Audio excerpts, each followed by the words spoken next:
bueno, a partir de toda esta situación de la pandemia, en la cual obviamente estamos todos muy, muy tomados de agenda, somos seguramente una de las profesiones que más estamos con agendas tan, tan complicadas por la necesidad de poder reducir la ansiedad y la incertidumbre que hay en este contexto.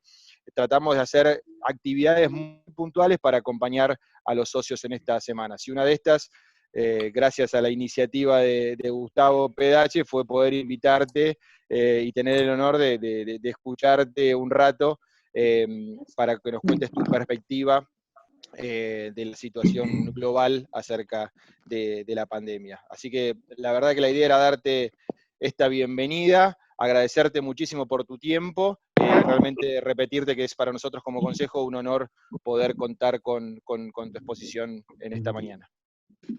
Bueno, gracias, Pablo. Le dejo la batuta a Gustavo, como dueño de la iniciativa, para que él haga la moderación y la coordinación y organice esta charla durante esta mañana. Y gracias a todos por participar. Déjeme comenzar diciendo que es una obviedad, ¿no? Pero todo punto de vista es una vista desde un punto. Entonces quería comenzar hablando desde qué punto de vista estoy diciendo lo que estoy diciendo. Estoy viviendo en una ciudad que en buena medida, por lo que dicen los epidemiólogos de mi universidad, gracias a la cancelación de un mega evento que es el South by Southwest, que es un mega evento global y que comenzaba el 13 de marzo, tiene una muy baja tasa de infección. Hasta ayer había 1.400 casos, 40 muertes. Una decisión del alcalde tomada en contra de la industria, digamos, de la industria del entretenimiento, pero que actuó de una manera que no parece parece haber prevenido un desastre mayor. El punto de vista mío también es de trabajador, digamos, de profesor de una universidad que hoy está cerrada y que quizá, dado que depende tanto de los fondos de reserva de mi universidad, la Universidad de Texas depende tanto de los fondos del petróleo, entre en una crisis muy profunda, como buena parte de la educación superior en este país, en parte debido a algo que se está,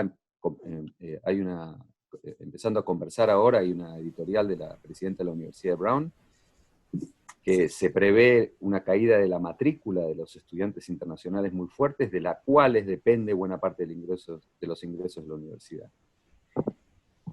Mi punto de vista también está muy tenido por que vivo en un estado gobernado por republicanos que, para decirlo de manera muy simplificada, se ubican a la derecha en el espectro político del propio presidente, ¿sí? Ayer nuestro gobernador decidió levantar las restricciones que estaban de quedarse que son sugerencias, no es el lockdown a la Argentina. Las sugerencias van a expirar el jueves y el viernes se reabre la economía. El vicegobernador dijo públicamente la semana pasada, las citas son textuales, aunque parezcan medio chistosas, dijo que había cosas más importantes que la vida. Nadie sabe exactamente a qué se refería, pero bueno, la orden de quedarse en casa se levanta el jueves.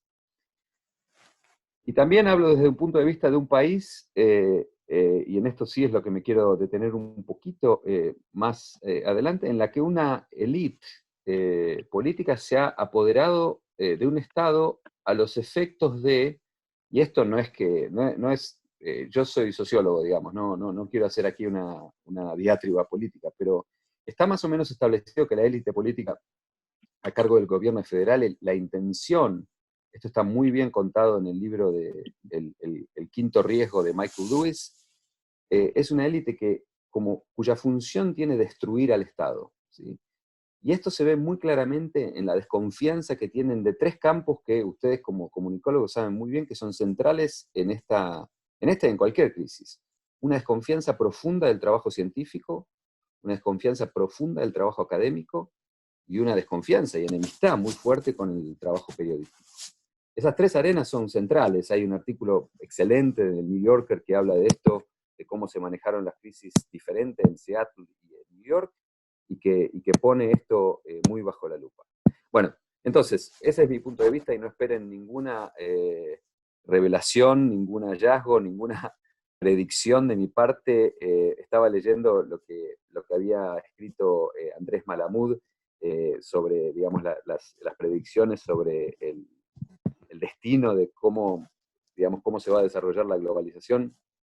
No tengo idea y mi punto de vista es bastante más limitado, pero como Gustavo me pidió, y a los amigos menos en estos tiempos no se les puede decir que no, pensé que quizá repensar algunos de los temas que yo había trabajado en Argentina y sobre los que sigo trabajando me podían decir algo para hablar de esta crisis. Algunos de ustedes quizá conozcan mi trabajo, quizás no, pero yo trabajé mucho sobre temas de clientelismo y patronazgo, bastante sobre acción colectiva, sobre lo que se conoce como la producción social de la incertidumbre y sobre violencia. Y sobre estos temas es lo que quiero decir algo con respecto a cómo se están desarrollando las cosas aquí en Estados Unidos y cómo creo que se pueden desarrollar en Argentina. Otra vez, es una visión muy limitada, no, digamos, leyendo Andrés Malamud y escuchándolo me doy cuenta de lo limitado de mi punto de vista, pero bueno, cada uno tiene su oficio. Entonces, el primer tema es el tema del patronazgo, el tema de lo que en Argentina se conoce como clientelismo, el intercambio de favores por ayuda estatal. Hoy en Estados Unidos vemos al gobierno federal utilizando la crisis como una oportunidad, no solo para demonizar a opositores, esto es lo que se ve, esto es lo que se ve en cualquier conferencia de prensa de Trump, llama a los gobernadores opositores víboras, inútiles, etcétera, etcétera, sino algo que se ve bastante menos, que es que está castigando a estados que no son de su afiliación política. Esto es de manual de cómo funciona el patronazgo en las sociedades, digamos, de los años 50, ¿sí? No solo castiga a algunos gobernadores, sino que recompensa a otros. Obviamente hay otras características del patronazgo y del clientelismo, que es que cómo la ayuda social o la ayuda se personaliza. Otra vez, ¿qué es lo que se ve? Los cheques que nos llegan, no nos llegan a nosotros, digamos, pero los cheques que llegan de ayuda del gobierno federal, que son de $1.200, están con su nombre, las guías del Center for Disease Control también vienen a su nombre. Otra vez, alguien que ha estudiado el clientelismo en la Lanús de Quindimil no ha visto, y no estoy siendo irónico, no ha visto cosas tan grotescas como cómo funciona el patronazgo en Estados Unidos. Yo hice trabajo de campo en Santiago del Estero de Juárez, ¿sí? Donde Juárez firmaba los ladrillos con su nombre, el nombre de su esposa, si mal no me equivoco, se llamaba Nina. No se ven cosas en Estados Unidos muy similares, o quizás aún más bizarras que esas. Hay un artículo reciente de un investigador de la Universidad de Stanford que se llama Didi Kuo, que describe cómo Trump, aquí por la estructura del gobierno federal, los suministros, los tests, tanto para ver si uno es inmune como para ver si tiene el virus, los estados los tienes que adquirir en el mercado abierto. Esto lo describe muy bien el gobernador de Nueva York. Los estados están compitiendo entre sí para adquirir más o menos tests. Eso quiere decir que los propios estados están llevando el precio de los tests arriba, digo, por una lógica muy, muy elemental del mercado, pero al mismo tiempo el gobierno federal está interviniendo en contra de los gobernadores que son del signo opuesto para impedir que los suministros lleguen, por ejemplo, al estado de Michigan o al estado de Washington. Otra vez, puede parecer bizarro y muy parcial mi mirada, pero digamos, esto se ve en los reportes de investigadores sociales que están, sobre todo de cientistas políticos que están trabajando sobre el tema. Más evidencia de patronazgo, que ninguno de los suministros parecen distribuirse según las solicitudes o las necesidades de los estados, se empieza a ver, empieza a surgir evidencia, por ejemplo, que estados como Montana y Nebraska, que tienen un signo político favorable, que apoyan al gobierno federal, están recibiendo enorme cantidad por sobre los estados de New Jersey, New York, etcétera, etcétera. A diferencia de ladrillos en Santiago del Estero o lo que hacía el intendente de Lanús, esta parcialidad en la ayuda está teniendo consecuencias letales, ¿sí? Por otro lado, y es lo último que voy a decir sobre el tema del patronazgo, lo que parece estar sucediendo es que el patronazgo del gobierno federal empieza a permitir la búsqueda de rentas por parte de ciertas industrias y negocios muy asociadas al gobierno federal. Y con esto termino. Fíjense que los primeros despedidos desde la pandemia en el gobierno federal de Trump son una serie de inspectores generales, ¿sí? Que son quienes controlan el gasto. ¿Y a quién pone a cargo de controlar el gasto de FEMA, que es la Federal Agency a cargo de los desastres? Al yerno de Trump, que es a Kushner. ¿Sí? Digo, esto parece una mala película, pero toda la investigación de los científicos políticos parece indicar que esto es una versión muy extrema de lo que en Argentina se conoce como clientelismo. ¿Sí? Bueno, no sé si todavía están ahí. ¿Sigo o no? Estamos, ¿Están ahí? O estamos, se sí, fue. sí, Estamos. estamos, somos más incluso. Ok. Todo esto sucede, este ataque, digamos, este intento de Estado y de uso de patronazgo, sucede, este es el segundo tema que he trabajado, el tema de la acción colectiva y la protesta, mientras la administración federal, y ustedes quizá hayan visto imágenes sobre esto, alienta protestas en contra de las órdenes de quedarse en casa por parte de los gobernadores. Uno ha visto imágenes, han ocurrido, digamos, yo he visto las imágenes, pero la protesta de hombres, sobre todo hombres muy blancos, armados, ocurren a 30 cuadras de mi casa. Ninguna protesta es espontánea, ni fueron los saqueos del 2001, ni fueron los saqueos del 89, ni son estas protestas de hombres blancos, armados y muy enojados. En este caso se ve muy claramente cómo las protestas son validadas por el gobierno federal, financiadas por PACs que están muy asociados al gobierno federal, y ubicadas exclusivamente en los estados cuyo signo político es opuesto al gobierno federal. ¿Sí? Nuevamente parecen salir de un manual de cómo se formó el Tea Party en los Estados Unidos. ¿Sí? Otra vez, un artículo reciente, esta vez de Jane Coston, lo describe muy bien, y lo que describe es que aparentemente la administración de Trump, por cada amenaza hay una oportunidad, y la oportunidad que se le presenta a Trump en este caso es utilizar a la pandemia como un tema de campaña. ¿Sí? Esto parece, es lo que está, parece que se ha convertido al virus en un tema de campaña, si no, no se explicaría por qué, por ejemplo, ha girado la política migratoria de la manera que lo ha girado.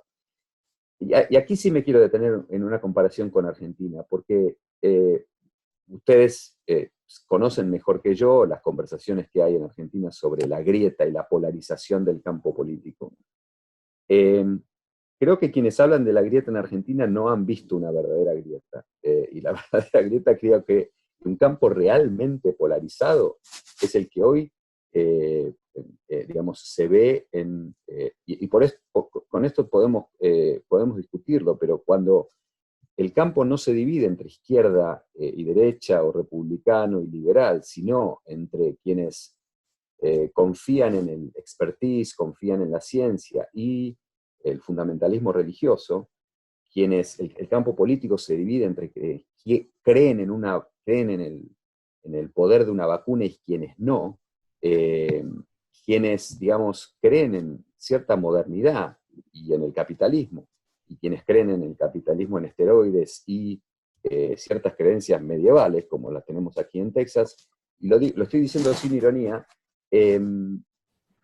me parece que habría que repensar la idea de qué es efectivamente una grieta en el campo político, lo cual me lleva al tema de la producción de la incertidumbre. Yo estudié ese tema cuando escribí el libro sobre Inflamable, en donde hablábamos con una antropóloga de cómo se genera la incertidumbre sobre los desastres y sobre la contaminación ambiental. Y en lo que argumentábamos en ese libro es que la producción social de la incertidumbre, lo que se sabe y lo que no se sabe sobre el efecto del ambiente en nuestra salud, pero en este caso sería sobre los efectos, la trayectoria, el origen y la salida de una pandemia, siempre pensé que la incertidumbre era una producción no intencional de actores que cada uno jugaba su juego, digamos, y el outcome final era esta producción de incertidumbre que nadie sabe bien, digamos, el curso de una enfermedad o la relación entre contaminación y los efectos en el cuerpo.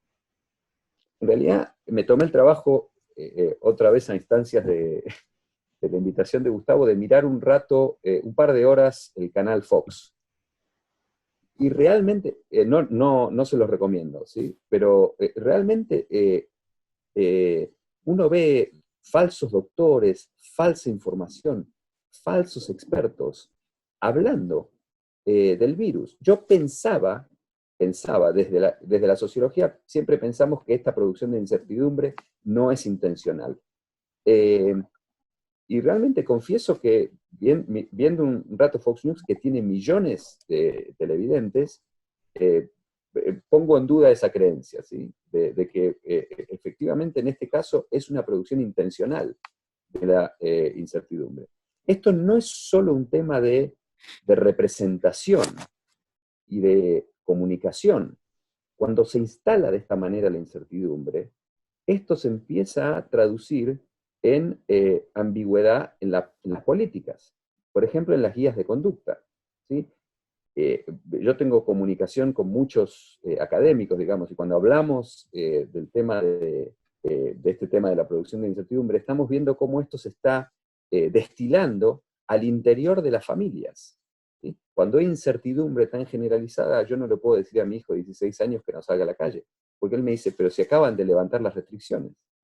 Esto, digo, no es solo, no se queda en la esfera de la producción de las noticias y de la comunicación, sino que, digamos, permea la vida cotidiana.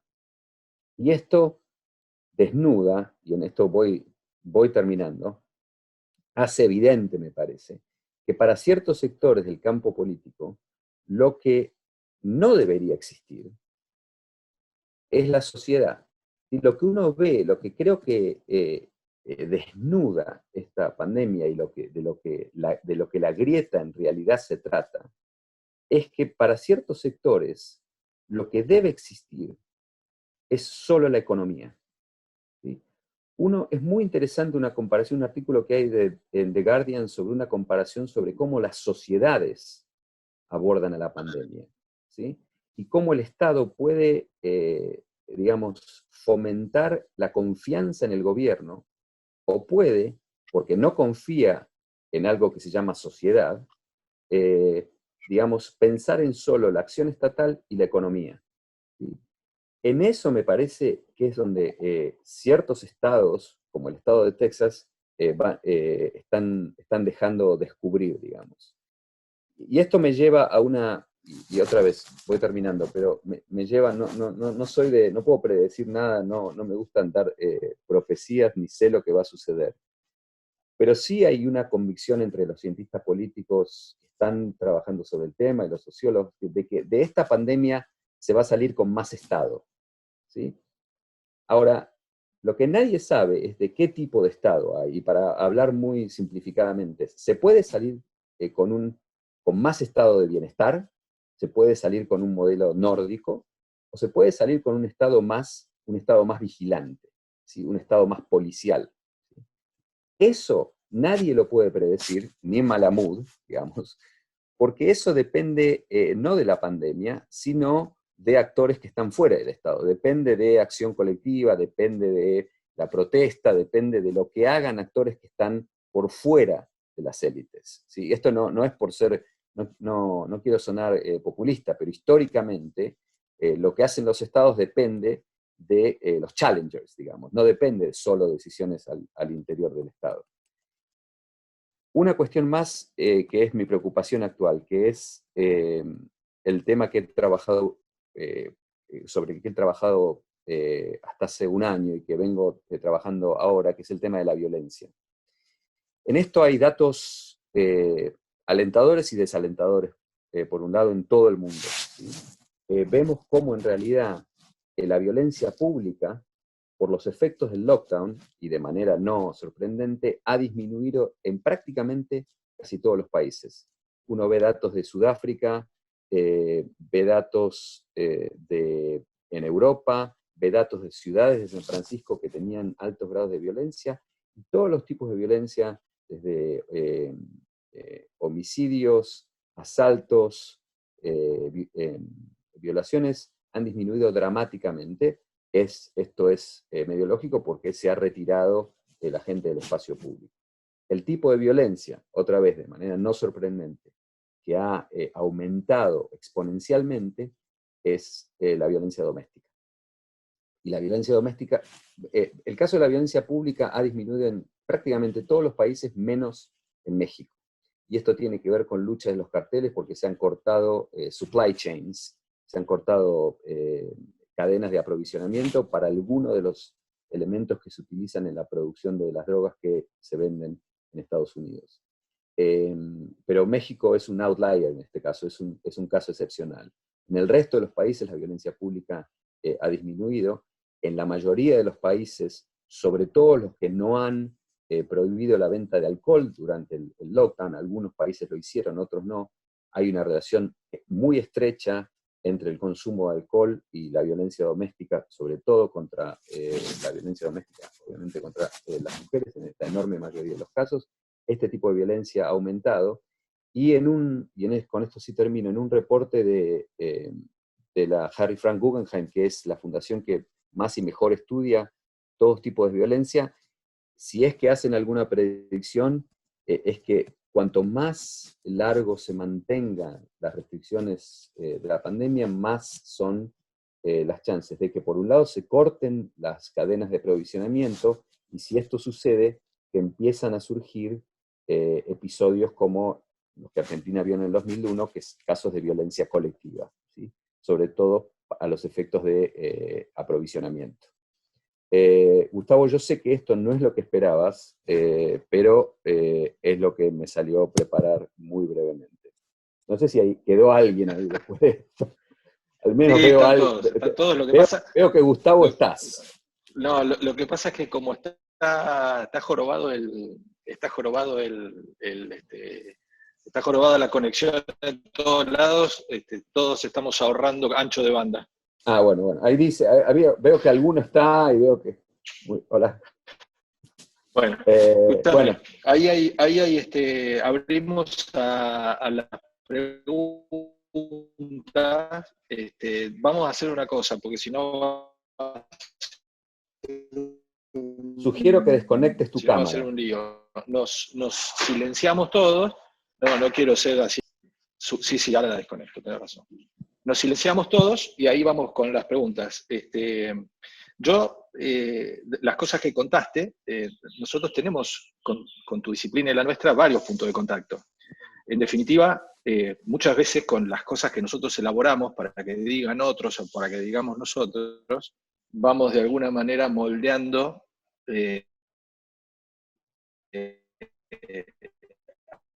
esas conductas, muchas conductas. Ahora, de las cosas que nosotros hoy estamos todos lidiando con el tema de la incertidumbre, todos, en los contenidos, en los análisis, la incertidumbre, desde la más sofisticada, que es decir, qué palabras elegir para decir lo que tenemos que decir, etcétera, en un contexto de incertidumbre, hasta la más violenta y la más básica, que es la incertidumbre de saber si vamos a tener empresas, si vamos a tener instituciones, si vamos a tener lugar donde desarrollar nuestro laburo dentro de un tiempo no tan largo por una cuestión de las características de la crisis que ya estaba en nuestro país metido.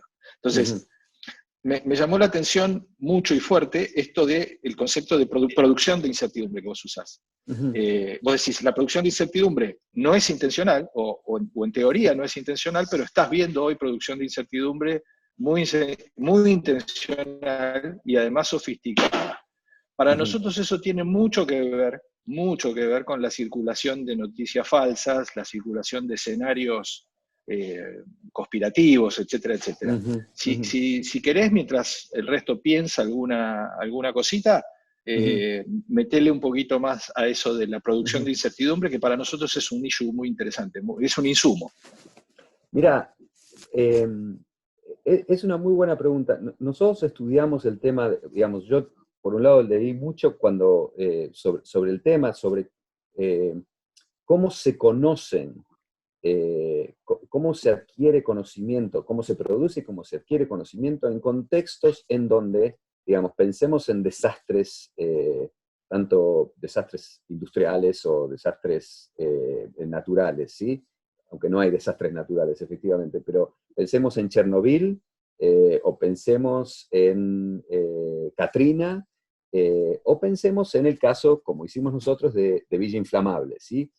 Tenés una población contaminada que no sabe efectivamente qué le va a pasar, si está contaminada o no, si tiene alguna enfermedad relacionada, etcétera, etcétera. Hay mucho trabajo sobre el tema, en donde los escenarios más blanco-negro, digamos, en donde tenés gobernantes que te mienten, digamos, y que te confunden intencionalmente, son, en la literatura en general, muy, muy marginales, digamos. Nadie hace eso, digamos. Hasta que ocurre lo que está ocurriendo ahora. Digamos, todos ustedes vieron, yo veo las conferencias de prensa de Trump, donde habla de inyectarse desinfectante, y parece como una mala película que además desafía, esto lo hablábamos con algunos colegas sociólogos, desafía nuestra propia sofisticación para entender los temas, y ustedes han estudiado comunicación, muchos de ustedes, y de golpe uno se enfrenta a una situación de que tan obvia, uno no tiene, digo, esto es transparente prácticamente, no necesita de ningún análisis. Esto es mentira, ¿sí? Digo, la producción social de la incertidumbre es una producción política y normalmente es una producción interactiva, ¿sí? Es una producción en donde unos dicen otros dicen no, se genera mucha frustración y qué sé yo. Acá no está sucediendo eso. Al mismo tiempo, tenés actores que están de alguna manera compitiendo, pero están siendo muy silenciados, por un lado por un mensaje muy overwhelming del gobierno federal, y por otro, por esta competencia por los recursos.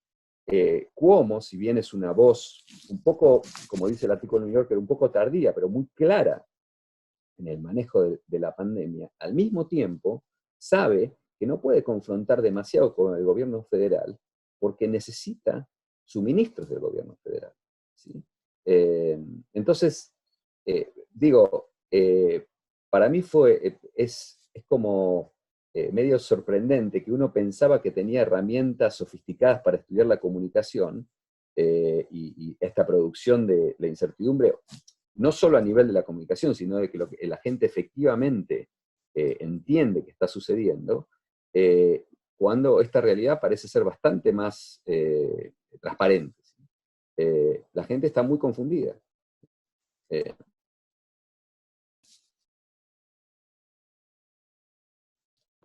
Aquí hay varias preguntas. Sí, el primero estaba Mato, Zapiro, si querés, Mato, hacer tu pregunta.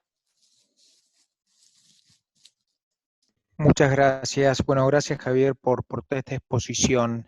En sociedades que, como la Argentina, ya tienen este fenómeno de patronazgo inserto en el ADN de la dirigencia política, todos estos procesos, no haciendo futurología, pero ¿cómo crees que pueden desarrollarse una vez superada la etapa crítica de la pandemia y crees que esto pueda generar una exacerbación o hacia dónde puede dispararse el funcionamiento de la clase política este concepto de patronazgo que es muy arraigado en la clase dirigente argentina, ¿no? Y sobre todo con un gobierno, y no por hacer una evaluación política, que tiene como parte de su hoja de ruta en el ejercicio del gobierno este tipo de metodologías, ¿no? Digo, un gobierno de características justicialistas o peronistas.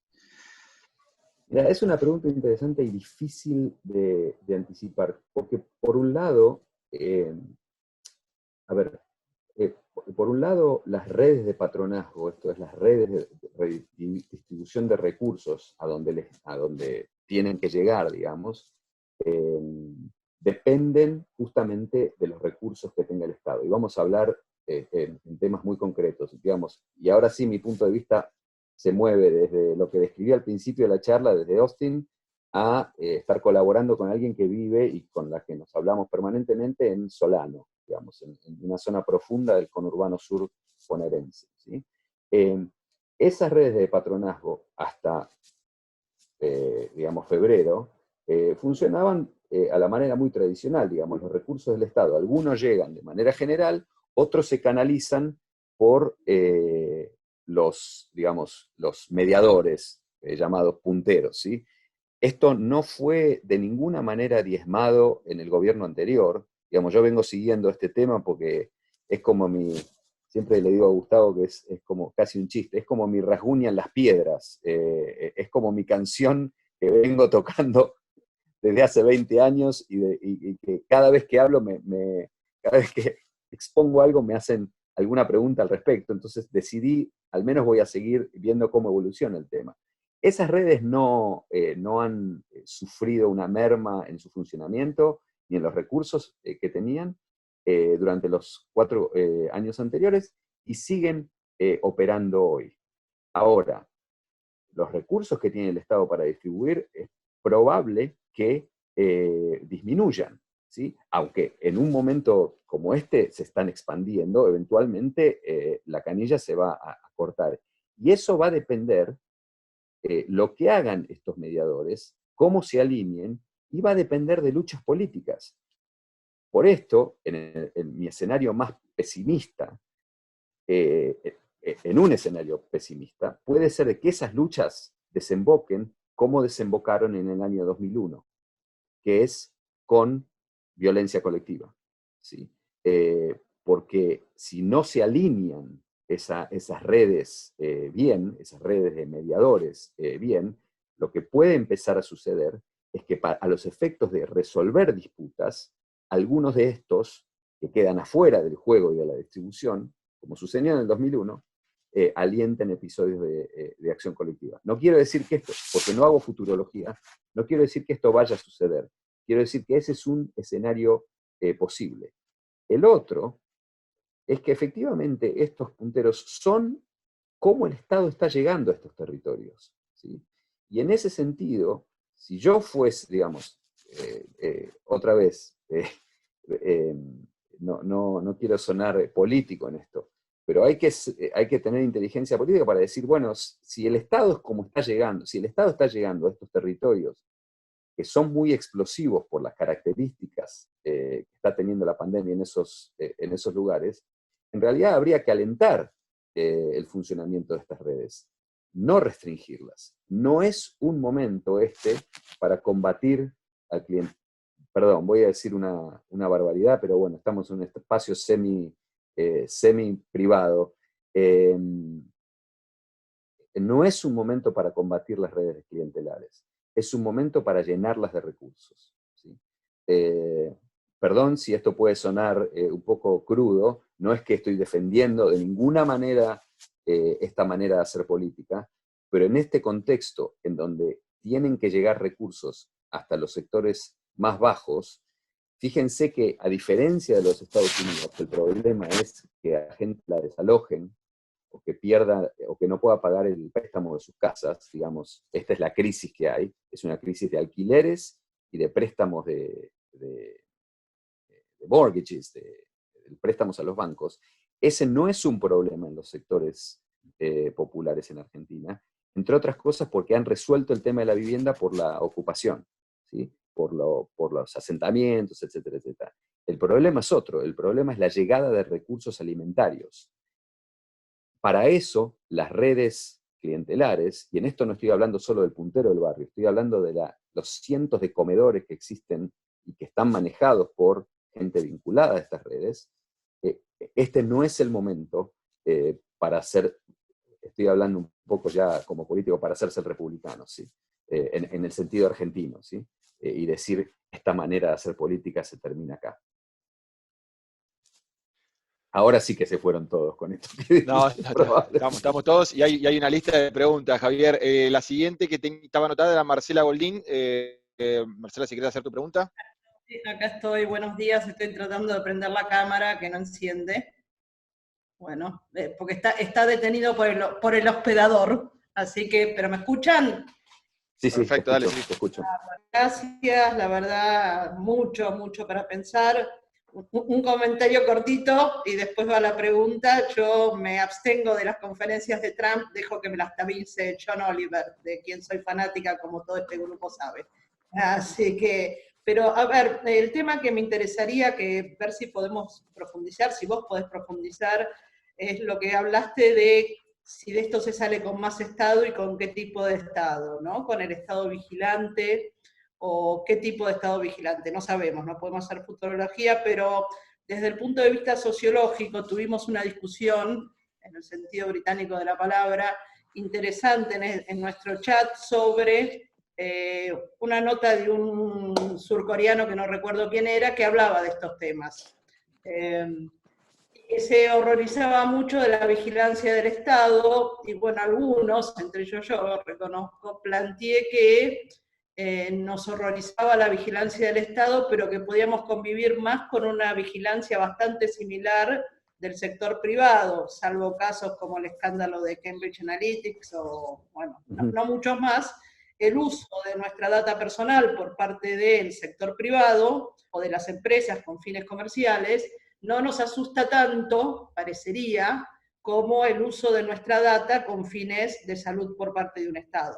Digo, teniendo en cuenta que no sabemos tampoco cuando se termine el COVID, no quiero ser alarmista, ¿no? Pero la verdad es que la historia marca que no sabemos cuándo va a ser el próximo COVID o lo que sea. Hoy o ayer la IU salió a decir que el COVID-19 fue creado en laboratorio, insertando una cepa de HIV en algún tipo de COVID o de SARS.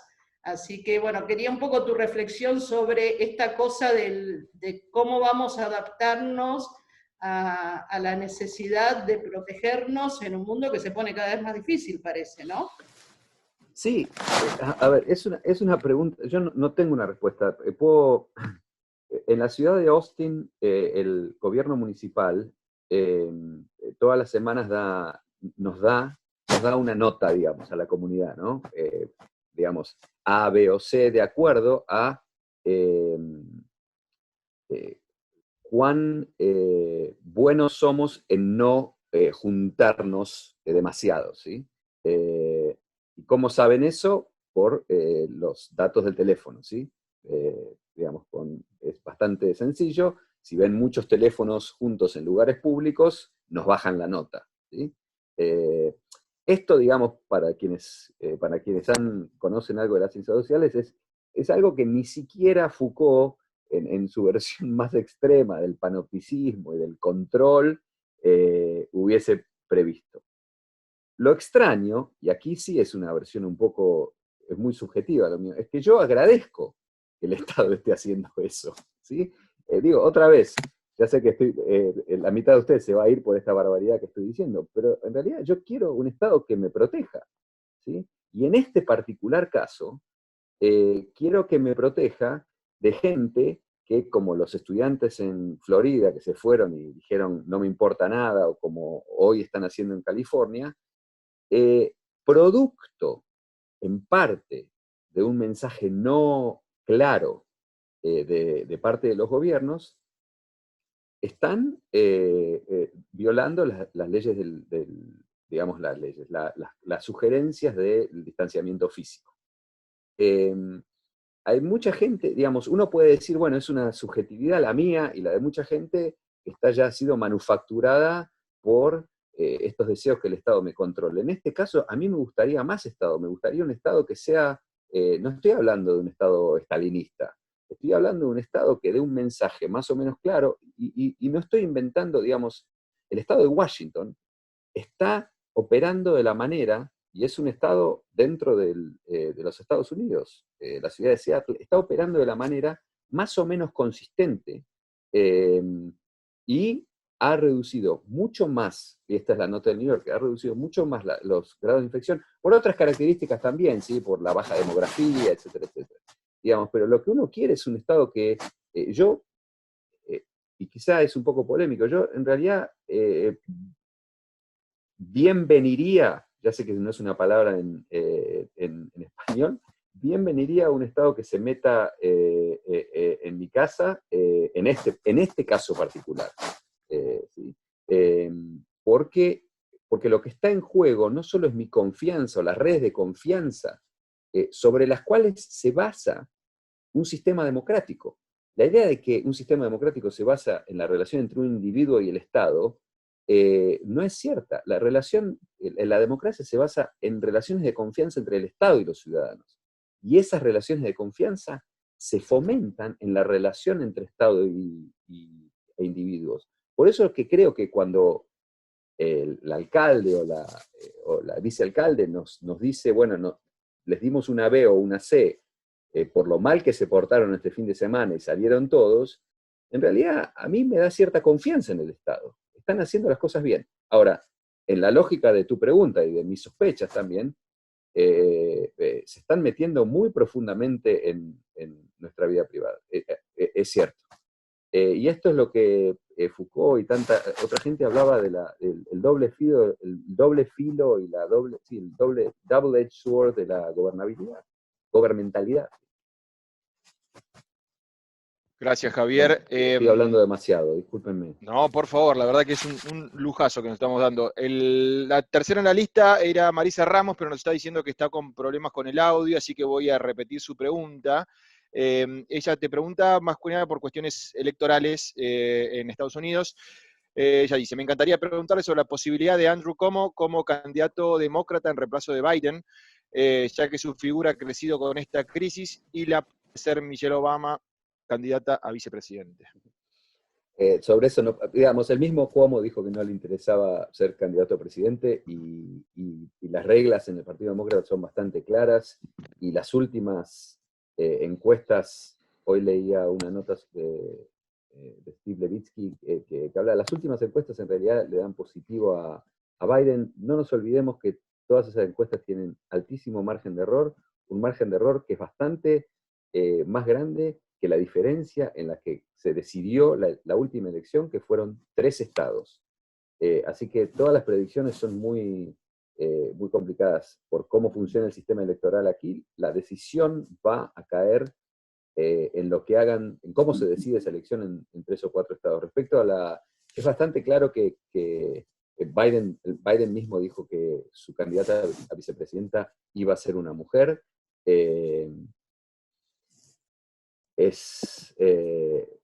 Nadie sabe quién puede ser Stacey Abrams, puede ser la misma Kamala Harris, o puede ser Michelle Obama, pero la verdad que nadie sabe bien. Bien. Siguiente, Claudio Barone, si estás con audio, ¿querés hacer vos directamente la pregunta? No sé si está Claudio por ahí. Ando con problemas de conexión y de audio, por eso aprovechaba Pablo para bajarla por escrito. Yo no sé si... Ok. Si querés se te escucha bien, si querés hacer la voz directamente. Sí, hola. Se te escucha perfecto, Claudio. Avanzá si querés. Ah, perfecto. Bueno, gracias, Javier. Bueno, gracias, Gustavo, por esta posibilidad también, ¿no? Realmente lo venimos siguiendo desde lejos y la mirada antropológica para estos casos siempre viene bien, ¿no? Del observador participante, supongo. Ya estando allá a lo lejos, siempre puede aportar algo a lo que nos pasa por acá. Y bueno, repasando algunas de las cosas que él había escrito sobre esto del lugar de la espera, ¿no? Bueno, Gustavo también había hablado sobre el tiempo que se nos extendía y nos ponía en un lugar de espera, ¿no? Y yo veía que este lugar de incertidumbre nos venía igualando a todos en el lugar de espera, porque esta cuarentena que se va extendiendo y bueno, está bien, no es lo mismo este lugar de espera acomodada que el de los pobres que él ha sabido cubrir, pero yo lo que veo es una presión enorme sobre los estados en cuanto a expectativas de capacidad de respuesta bueno, no sé hasta dónde podrán darla, ¿no? Especialmente en Argentina, y un poco con todo su trabajo en el conurbano, me quedaba esta idea de si el Estado en USA se había conurbanizado, ¿no? Y en algún punto, cómo veía la capacidad de reacción de este Estado y qué mirada tiene de lo que nos pasa a nosotros desde allá, ¿no? Mira, yo decía al principio que estoy colaborando con una chica en un proyecto una estudiante de antropología desde hace más de un año. Estamos haciendo entrevistas en un asentamiento muy, muy pobre del sur del conurbano. Y habíamos avanzado bastante en la investigación alrededor de cómo se habían reconfigurado las redes clientelares. Estábamos haciendo una comparación sobre lo que yo escribí en La política de los pobres y cómo funcionaban hoy esos mediadores 20 años después. En mi oficio no son muy usuales los trabajos que vuelven al tema para ver qué ha pasado en los últimos 20 años y hemos visto modificaciones muy, muy importantes, entre otras cosas porque en algunos sectores de esas redes ya empiezan a haber muchos vínculos con temas de narcotráfico, por ejemplo. Pero bueno, eso es otro tema. Justamente con lo que está ocurriendo, mi colaboradora Sofía no puede seguir haciendo la investigación que estaba haciendo entrevistas, etcétera, etcétera, y le pedí que escriba su diario, digamos, para ver cómo ella estaba viviendo la pandemia. Y yo creo que sí es cierto lo que decían ustedes, la incertidumbre nos iguala a todos. Con el paso de los días ya empiezan a surgir otros temas en su propio diario, y esto es, digamos, es cierto que es el sample, mi muestra es una sola persona, digamos, pero ella habla con sus familiares, etcétera, etcétera, y empiezan a surgir otros temas que no nos igualan, ¿sí? Temas como, decíamos antes, cómo empiezan a surgir anécdotas, ¿sí?, de violencia doméstica. Imagínense familias confinadas con chicos, donde ya la violencia doméstica era un problema. Hoy se exacerba muchísimo, las consecuencias de largo plazo sobre eso son muy complicadas. Empieza a haber incertidumbre y esa incertidumbre sí la tenemos todos, sobre cuánto tiempo más vamos a tener trabajo, ¿sí? Pero en el caso de ellos, el caso de las personas, es cuánto tiempo más la empleada doméstica va a seguir recibiendo su sueldo. Incertidumbre sobre cuánto tiempo más va a llegar la ayuda del Estado y a dónde es el mejor comedor para ir a retirar la comida y quién está violando la cuarentena. Para mi sorpresa, hay somos vigilancia horizontal está ocurriendo, ¿sí? Muchos que están diciendo ustedes no se ocupan. Entonces, esas redes comunitarias todavía siguen existiendo.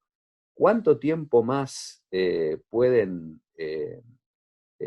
digamos, durar o sobrevivir aceitadamente? Es muy difícil predecirlo. Y en eso sí, vuelvo a decir, por ahí esto sí suena un poco populista, digamos. Depende mucho de los recursos que esté haciendo circular el Estado, ¿sí? No se olviden, digamos, el conurbano es el lugar de la informalidad. ¿Sí? Digamos, donde yo hice trabajo de campo, perdón, y voy a terminar con esto, donde hice trabajo de campo antes que en Solano, fue en Lomas de Zamora, que vive no solo Lomas de Zamora vive, sino de buena parte de los programas del Estado viven del mercado de la salada, hoy cerrado, ¿sí? Entonces, eso es muy complicado predecir si no el Estado entra con mucha más fuerza que la que tenía antes. Perdón, me fui por las ramas. Gracias, Javier. El que quiere hacer alguna pregunta más, no deje de anotarse en el chat, por favor, así vamos llevando la lista. El siguiente estaba Cintia Rossi, que si te parece, la leo así se va más rápido. Cintia te pide si podrías repetir brevemente el concepto de producción de incertidumbre. Bueno, es lo que le contestaba a Gustavo. La relación, nosotros estudiamos la incertidumbre en relación a cómo se vincula el medio ambiente, un ambiente en el caso inflamable contaminado, con la salud y con, digamos, con la salud pública y con las expresiones en el cuerpo, digamos. ¿Cómo es que yo sé si estoy efectivamente contaminado con plomo? Como es el caso de inflamables, ¿sí? Entre la fuente de contaminación, en este caso el virus, digamos, y su manifestación corporal, no solo median procesos biológicos, sino que median lo que ustedes saben bien, mensajes, ¿sí? Median los medios, ¿sí? En el caso que estudiamos nosotros, pero también en el caso de incertidumbre sobre Chernóbil, sobre Katrina, sobre el Lab Canal, sobre infinidad de casos de contaminación ambiental, lo que uno ve no es, digamos, hay efectivamente intentos de negación del problema. Normalmente eso ocurre en el inicio de un descubrimiento, digamos. Por ejemplo, en el caso del Lab Canal, cuando la comunidad empieza a sospechar de que hay un clúster de leucemia, la primera reacción de oficiales del Estado es decir, acá no pasa nada. Esa reacción normalmente, en enorme cantidad de casos, pasó en Chernóbil también, dura unos días. Y después lo que empiezan son negociaciones y intentos de contar partes de la realidad, pero quienes producen los mensajes sobre estos desastres, digamos, Lab Canal o Chernóbil, tienen que confrontarse con cuerpos enfermos, ¿sí? Cuerpos que les dicen, no, mira, no es así, es así. ¿Sí? Es en esa interacción, ¿sí? La realidad de ese mensaje es puramente interaccional, ¿sí? Y no es intención de solo un actor, sino que es un producto interactivo. ¿Sí? Por eso hablamos de producción social de la incertidumbre. ¿Sí? En este caso, uno ve, si solo mira, como miran millones de americanos, si solo mira uno Fox, lo que ve es una producción intencional y unidireccional de la confusión, ¿sí? Que todavía, digamos, todavía funciona. Y se está hablando de que esto es un invento, de que en realidad las tasas de mortalidad no son tales, que igual la gente se moriría. Digamos, no les aconsejo hacer el ejercicio, pero si ustedes se pasan 2 días solo mirando Fox, esto lo ha hecho maravillosamente Arlie Hochschild cuando estudió a los activistas del Tea Party en Luisiana, mirar solo Fox y hablar solo con ellos, y uno inmediatamente empieza a vivir en una realidad paralela. ¿Sí? Muchas gracias, Javier. Hacemos la última pregunta para respetar tu agenda y de nuevo agradecerte muchísimo por este honor de poder contar con tu exposición. No sé si Juan de Santis tenés micrófono, si no, avísame y hacemos la pregunta directamente. Juan, ¿estás por ahí? Bueno, la hago directamente. Juan te pregunta, el paradigma de patronazgo instalado en algunas comunidades, ¿crees que trasciende el área pública y estas comunidades esperan lo mismo de, por ejemplo, empresas de servicios públicos o corporaciones privadas? Sí, esperan, yo creo que para ser muy breve, es probable que, digamos, la relación, por ejemplo, que la compañía Shell tenía con la comunidad inflamable hasta hace unos años, era una relación de patronazgo y había cierta reciprocidad. La diferencia con el patronazgo estatal es que, digamos, el cliente tiene un arma como es el voto y la movilización para hacer escuchar sus demandas. Y entonces los stakes son mucho más altos, ¿sí?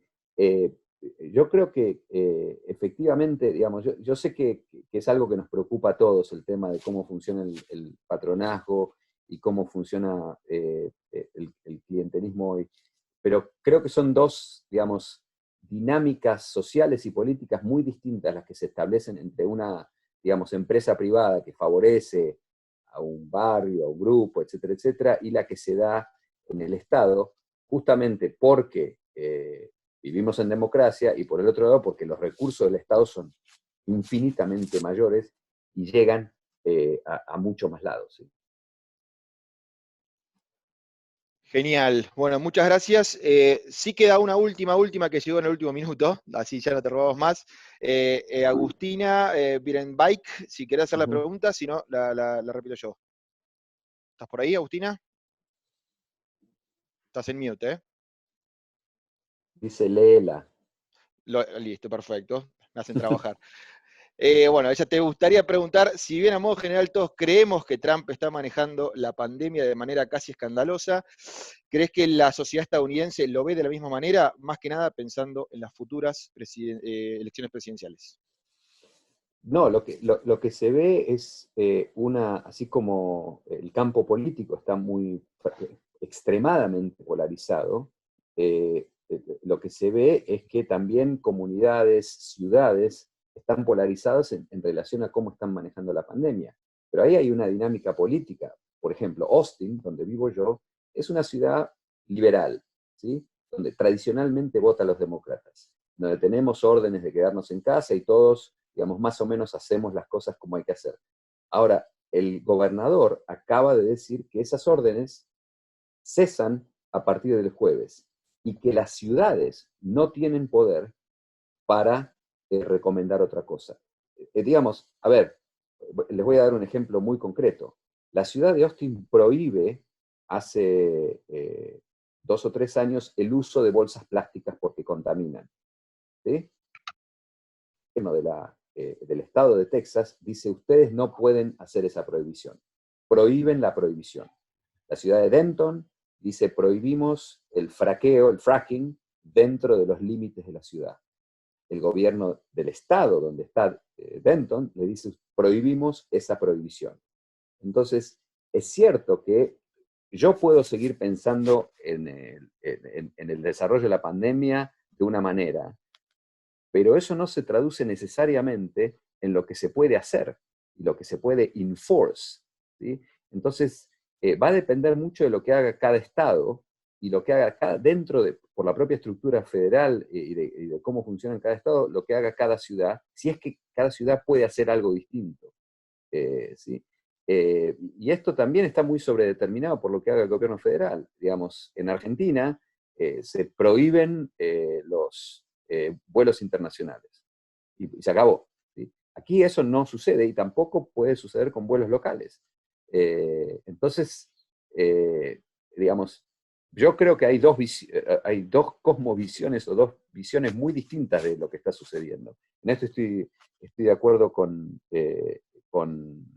la pregunta, pero las conductas que se siguen de esas visiones son muy distintas. A nosotros nos van a abrir el Estado. Si yo creo que es buena o mala la idea, o si me quiero quedar en mi casa, si mañana la universidad me dice que tengo que ir a dar clase, tengo que ir a dar clase. ¿Sí? No importa lo que crea yo. ¿Sí? Lo cual es bastante problemático.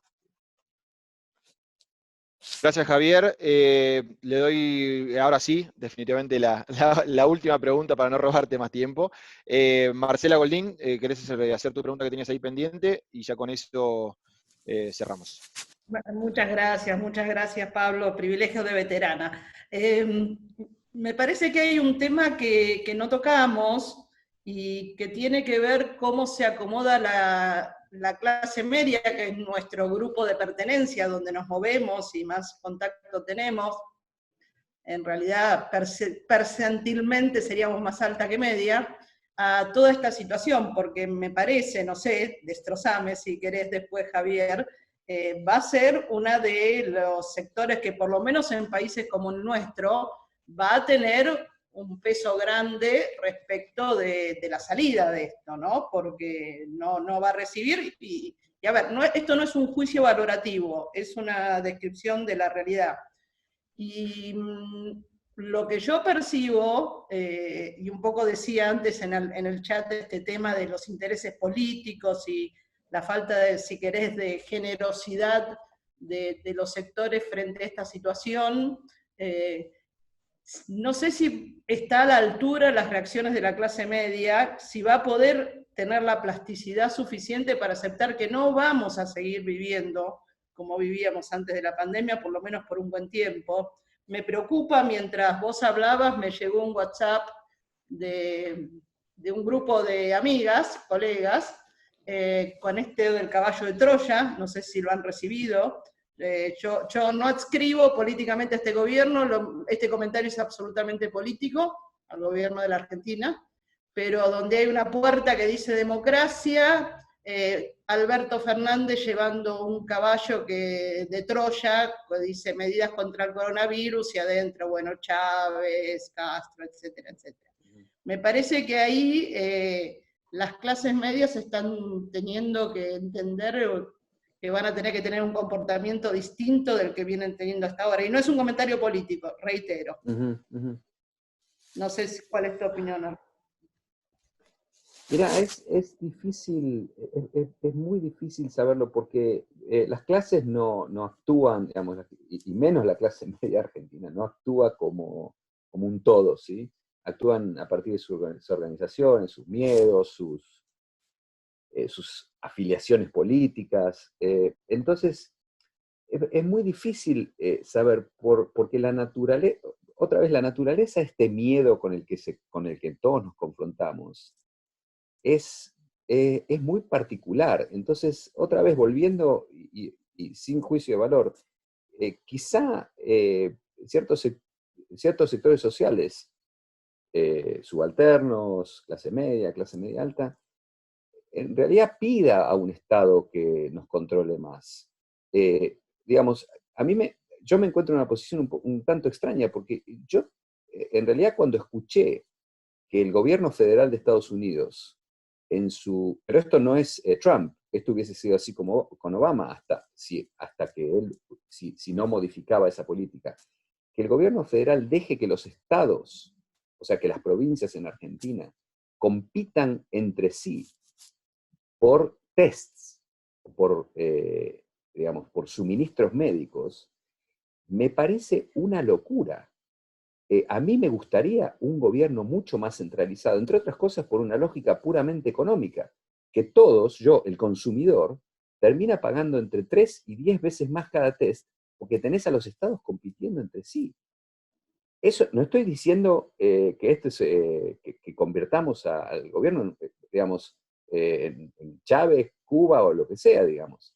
A mí preferiría un estado finlandés, ¿sí? Un estado neozelandés o un estado sueco, digamos. Y entre ellos hay muchas variaciones en cómo están tratando la pandemia, ¿sí?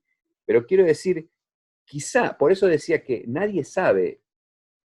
Todos sí intuimos, los cientistas políticos y los sociólogos, que de esto se va a salir con más Estado. ¿Qué tipo de Estado va a salir? Es muy difícil saberlo, porque no es solo no va a ser nunca solo la intención de Alberto Fernández y de los 4 que están decidiendo hoy. ¿Sí? Esto se vio en Argentina, dicho sea de paso. En el año 2001, uno podía decir de esta crisis se sale de una manera, y vino el estallido social, y se salió de otra. No estoy diciendo que se salió bien, se salió mal, pero si alguien me decía a mí que en el año, digamos, en diciembre del año 2000, iban a ser 5 personas, Remes, Lenikov, Mendiguren y Dualde, y quien sea, ¿no? Digamos, en febrero del 2001 o marzo del 2001, ellos 4 iban a decidir el destino de Argentina, yo hubiese dicho, y sí, después reventó todo por los aires. Entonces, es una larga respuesta para decir que no sé. Como consejo, es realmente, como decíamos antes, un lujazo poder contar con vos este rato, y agradecerte muchísimo este espacio, agradecerle a todos los que pudieron participar. Y como cierre, la verdad que nos gustaría preguntarte por nuestro rol como comunicadores, ¿no? Como asesores o como representantes dentro de una organización en esta búsqueda de reducción de incertidumbre, ¿no? Y preguntarte a vos, ¿cuál es tu opinión, tu consejo hacia nosotros como comunicadores en esta búsqueda de reducción de incertidumbre? Es la pregunta del millón. Yo lo que les recomendaría realmente es la lectura de es un artículo que le di a Gustavo sobre que compara formas de comunicar la pandemia entre distintos estados en los Estados Unidos. Y empieza diciendo cómo en realidad los guidelines del CDC son muy claros de cómo se comunica en épocas de incertidumbre. Hay como prácticamente un protocolo de que si uno lo sigue al doctor Fauci, él lo hace muy bien, digamos, con datos y con mensajes esperanzadores al principio y al final de cada briefing, etcétera, etcétera. Es un artículo excelente que vale la pena verlo. Al mismo tiempo es un poco desesperanzador porque existían todo ese protocolo y el gobierno federal no lo está siguiendo, digamos, y ha desmantelado esa agencia. Pero bueno, yo aprendí mucho de cómo se puede comunicar y cómo se puede comunicar bien en estos tiempos. De nuevo, desde mi lado, en representación del Consejo, es de nuevo agradecerte muchísimo, agradecerle a Gustavo, y le dejo a Gustavo que haga un cierre de esta charla, y de nuevo muchas gracias a todos. Gracias, Pablo y Javier, muchas gracias. Nos dejaste cosas para pensar. Con nuestras lecturas, con nuestras cosas, que me gusta la idea esta de ampliar un poquito la mirada, ¿no? De no quedarnos con las cosas que leemos habitualmente, sino ir a buscar en otros lugares disciplinas madres de nuestra profesión, como la tuya, y otras como la psicología, digamos, porque me parece que, no sé si les está pasando a todos, pero me parece que yo tengo la sensación de que ya no me alcanza con algunos clásicos, digamos. Quiero decir, gente a la que veía a lo mejor en la tele, en un noticiero hace 2 meses, o leía un artículo en el diario, hoy la verdad que desde el punto de vista de las respuestas y los incentivos a pensar, me dejan muy poco, porque sobre todo en el campo de la economía, ¿viste? Leer gente que dice lo mismo que hace 3 meses y el escenario cambió. Y las recetas dicen, no, hay que abrir la economía. Flaco, ¿no te diste cuenta que algo está pasando? Ya sé que hay que abrir la economía, ¿no? Y la otra situación que yo necesito mucho insumo para poder procesar y para poder contar adentro de mi empresa y todo, es esta sensación de que siempre hacemos todo mal. Esto es Argentina, ¿no? Y nos comparamos con cosas que son incomparables, porque no nos podemos comparar con Suiza, con Suecia, pero no nos podemos comparar porque no tenemos nada que ver. Entonces, a la hora de decir, de criticar las acciones del gobierno, etcétera, me estoy atalonando mucho en el proceso de toma de decisiones con incertidumbre. Digamos, si alguien me dice a mí, si yo tengo 4 muertos que podría haber evitado, habré fracasado, y por otro lado hay un vicegobernador que dice que la vida no es importante, digamos, ¿dónde nos ubicamos? ¿Dónde hay que estar parados, digamos? ¿Quién está haciendo las cosas bien? ¿Quién no? Entonces, las respuestas que hasta hace 2 meses nos alcanzaban, a lo mejor ahora empiezan a no alcanzarnos. Y en el fondo, en algún momento, sobre todo para la salida de esto, que esperemos que sea pronto, nos va a plantear a nosotros también un desafío. No podemos seguir diciendo las mismas cosas. Vamos a tener que trabajar en eso. Nuestros discursos no pueden... A ver, hace poquito recibí, creo que todos lo habrán recibido, un videíto muy cortito con un clip de varias compañías americanas y sus mensajes a sus clientes, ¿no? A sus consumidores. Muy interesante porque eran ponerle unas 10, 15 compañías y todas estaban usando los mismos recursos. El pianito triste de entrada, los mismos claims, las mismas palabras. Sí, y ahora a lo mejor estás más sensible, por eso lo ves, pero ¿dice algo eso? Es un poco la idea, digamos, detrás de nutrirnos un poco más, tenemos esa suerte. Y la verdad que con esta herramienta maravillosa es fabuloso poder hacerlo. Así que gracias a todos, a los que se prendieron desde otros lugares que están viviendo fuera. Ahí lo veo a Javier Bartol y recién estaba Facu Echevere desde París y todo. Muchísimas gracias a todos y nos vemos la próxima. Gracias, Pablo, por la organización. Muchas gracias, Gustavo y Pablo, por la organización. Gracias.